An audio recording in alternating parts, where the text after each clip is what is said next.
coffee before video.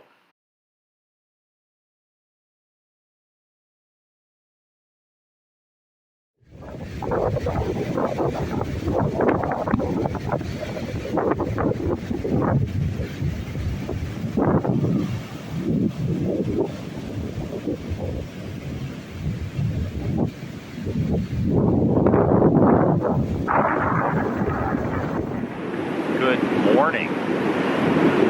This is Richard Nikoley at freetheanimal.com. If you're listening audio only on the podcast, two things. There's probably going to be background noise in this because a bit of wind and the surf, so I'm going to cancel that, hopefully. Also, if you're listening on YouTube, links for the audio only will be in the YouTube description. I had a very serendipitous thing happen last evening, about 11:30 at night when I went to the convenience store for some things. It has to do with the dating apps, the swipe left and swipe right. And I'll tell that specific story at the end, so stick around. So previously I touched on the use of dating apps, and the reason I did is because my friend Anthony Colpo, an Australian who, back in the paleo days, low carb days, there's still low carb and keto around now, not so much paleo. Anyway, he's a calories in, calories out guy, and but he's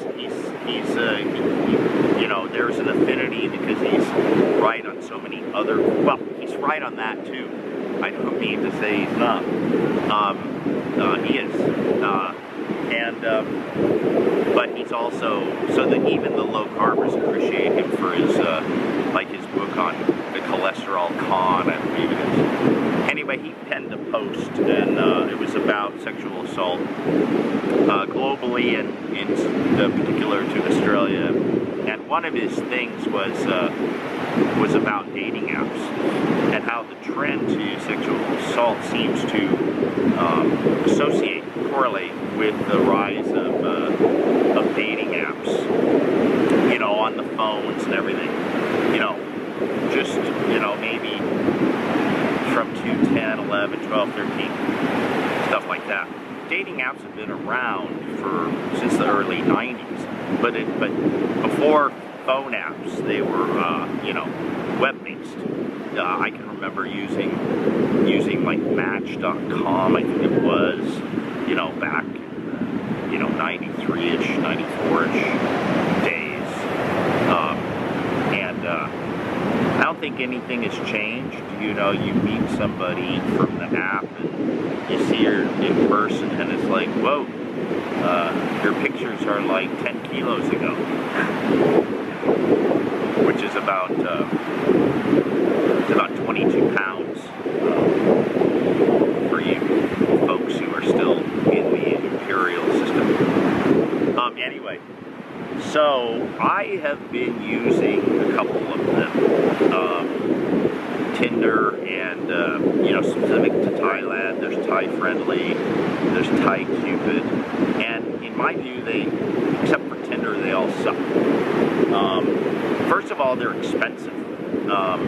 They want you to pay upwards of $20 a month. You get a discount if you do a year, but that's both going to be over $100. But they have free options. Now, I don't know. You can use it for free, which is right for me, especially with Tinder, because Tinder offers you a lot for free.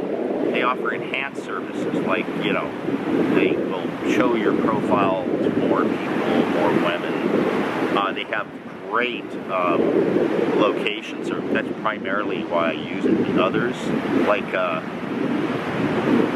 Thai Friendly, the lowest setting you can do is like 15 kilometers from where you are. I ain't driving that far, especially when the ratio is like 10 women to 1 guy down here in Hawaii, right? And then the Thai Cupid, I get like tons of messages. They don't have any regard to where this person is from. So I get stuff from 60-year-old unattractive women from all over the damn world, right? Filling up my mailbox, 50s and 60s and stuff. Nothing against them. And even there's some attractive ones. But, you know, I live in a place where, you know, 20-somethings, 30-somethings are abundant. And with Tinder, I can limit it to like 3 kilometers, 5 kilometers, right? And most of my matches are just like amazing, like within 1 kilometer. You can literally, if you match, you can literally say, hey, let's walk, pick a place, let's walk someplace. You know, one of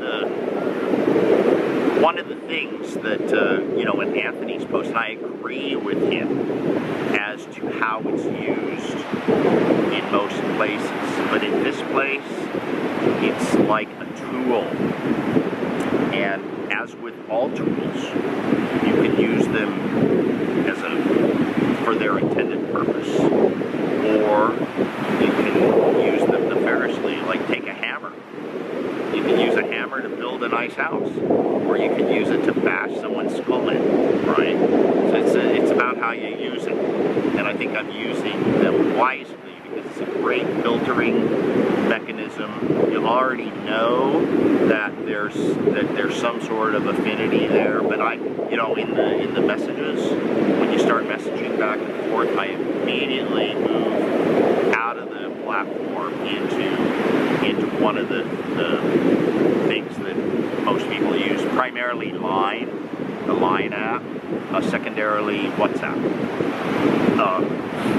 But I move right away, and then I move to have a meeting. You know, make it simple and informal. You know, I say coffee or a smoothie, coffee, tea, or a smoothie. You know, your choice, right? Oh, can we have a meal? No, you know, not for a first meeting. I don't want that level of involvement. And then the ones who aren't willing to do that, I just move on, right? They're like, I want to get to know. No, I'm not going to. I don't text back and forth. You know, a few texts, boom, that's it. And it's simply because there are a lot of fish in the sea. You know, I don't need to.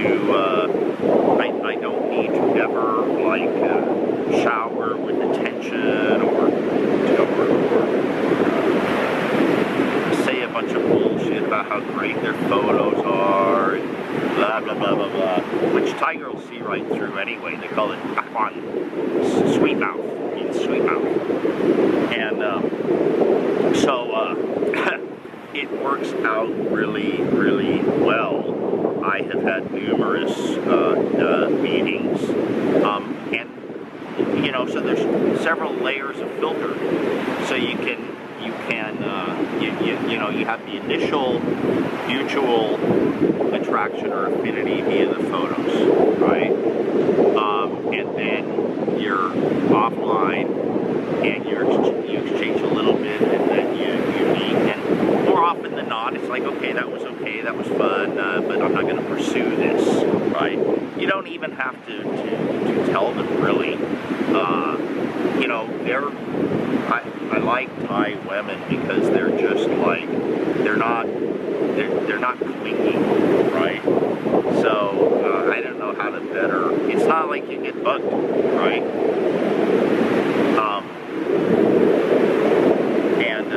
You know, you can just move on to the next one. They know that if you're not, you know, sending them a message, you know, at least once a day or something, that you moved on and there's no problem. No problem. You do what you want. So, but yeah, the ratio is high. And the other thing is, Tinder has by far and away the most younger women, 20s and 30s. it's pretty easy to spot if they're a bar girl, a freelancer, or, you know, a bar girl or a freelancer. The massage parlor girls, you don't really know. But the first two, yeah, they'll have a plethora of tats. They'll have at least one or two photos that are really, you know, sexy and enticing, or they'll just say it right in their profile. I work in a bar, or I freelance and whatever, which means that, you know, they are looking for a gift, a monetary gift, right? And if that's not apparent, then most of them will tell you pretty much right off the bat when you're texting back and forth. And I just simply say, hey, I've got nothing against that. I respect you. I really do, and I mean that. It's tough. It's a tough work, man.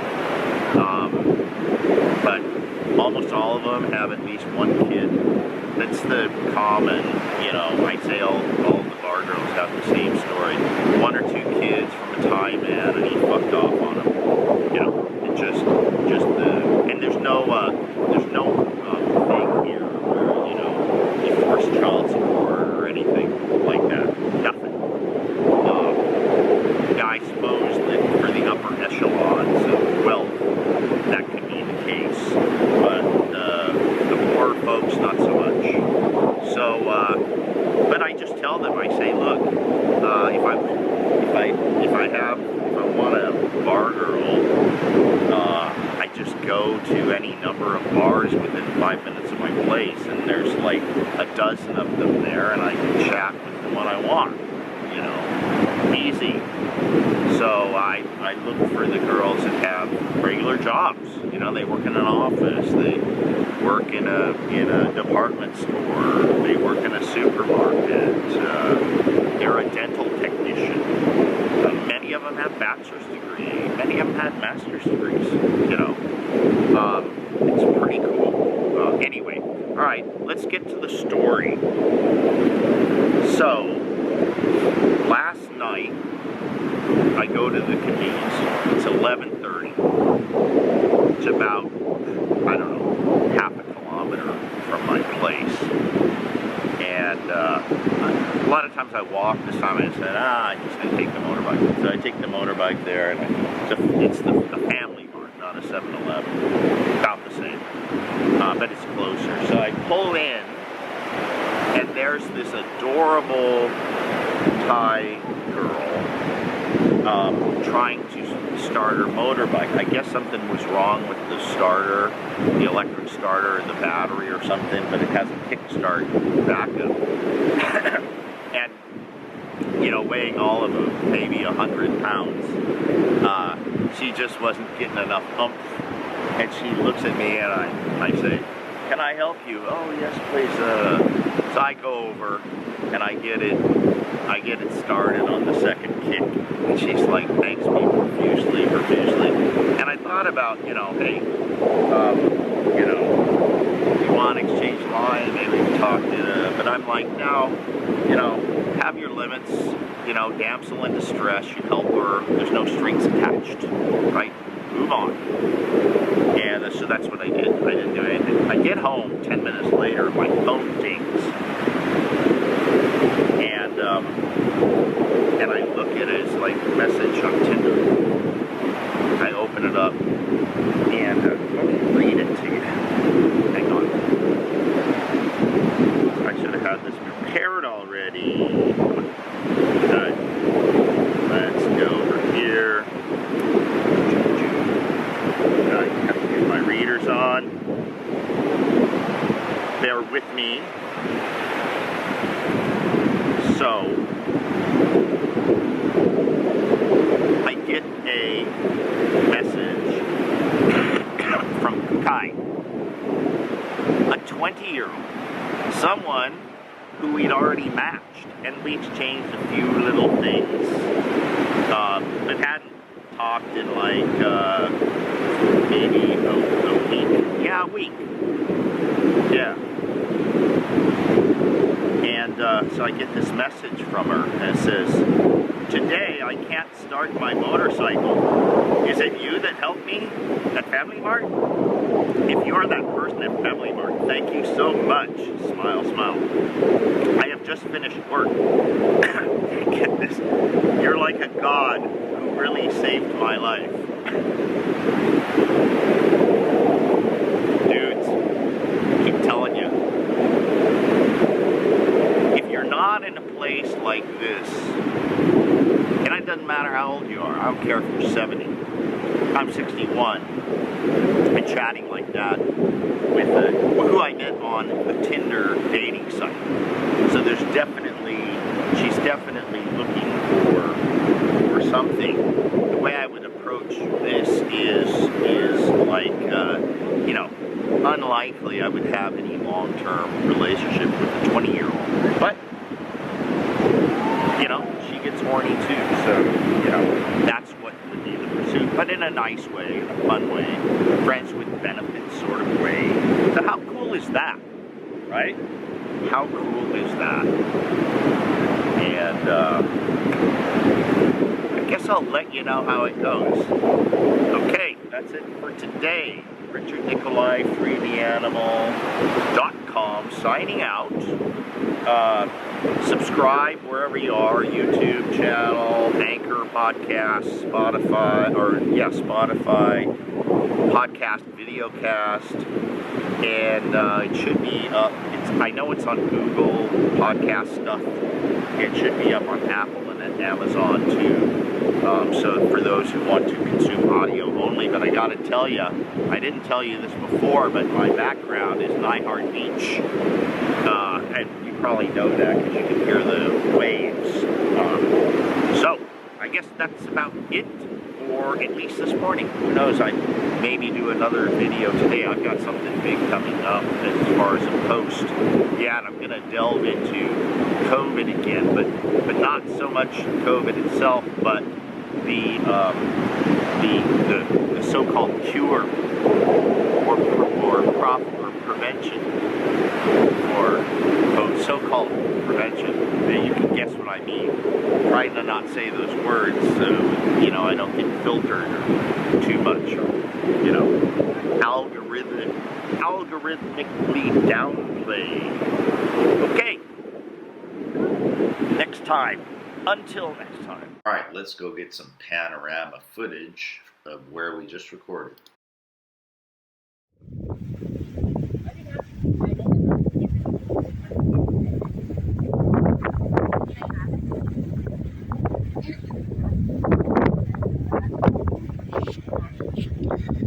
All right, ladies, wave to the camera. Say hi. Hi. Hello. From Tap, yes. From Tap Cape.